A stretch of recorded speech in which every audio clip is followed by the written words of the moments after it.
Un autre restaurateur, le maître verrier, a également quelques difficultés pour ses fournitures.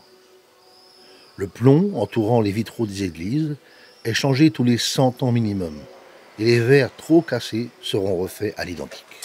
Alors nous achetons le verre, il n'y a qu'une seule usine en France qui le fabrique, c'est à Saint-Just-sur-Ambert, c'est à côté de Saint-Étienne. Donc c'est du verre soufflé à la bouche, ce qu'on appelle le verre antique. Avec plein de bulles d'air dedans. Plus fin, plus léger, et puis c'est ce qu'ils utilisaient dans le temps, à l'époque. On a fait le dessin, ensuite on a agrandi le dessin pour le mettre à la taille du vitrail définitif. Après on vient couper ce dessin en morceaux, ce qui nous définit les gabarits pour les verres.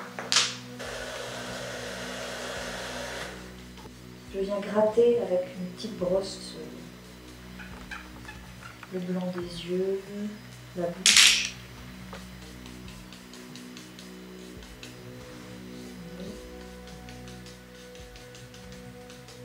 Maître verrier, vous êtes condamné à travailler à la lumière.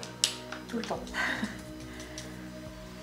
Et donc quand on est content du résultat, quand on est satisfait de ce qu'on a fait là, on passe au four et comme ça on garde, c'est comme une sauvegarde et on revient travailler dessus plus tard.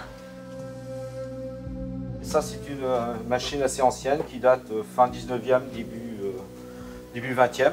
C'est un laminoir qui nous permet d'avoir les dimensions plomb qu'on désire. C'est un plomb en forme de H, majuscule, rainuré, et le verre s'encastre dedans, de chaque côté. Et donc ça c'est la méthode du Moyen-Âge, ça n'a pas évolué depuis.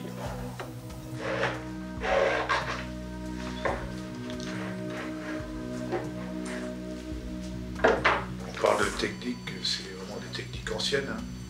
C'est les gestes d'antan, mais on ne peut pas faire autrement que de le copier finalement, parce qu'on a les mêmes matériaux, le verre, le plomb, c'est grand.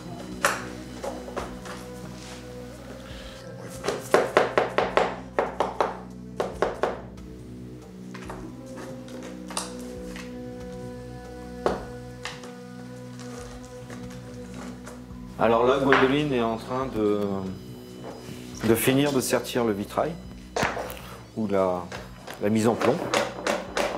Donc elle met un plomb de bordure, qu'elle cale avec une règle en verre. Et après, elle va rabattre les ailes du plomb avec un rabattoir.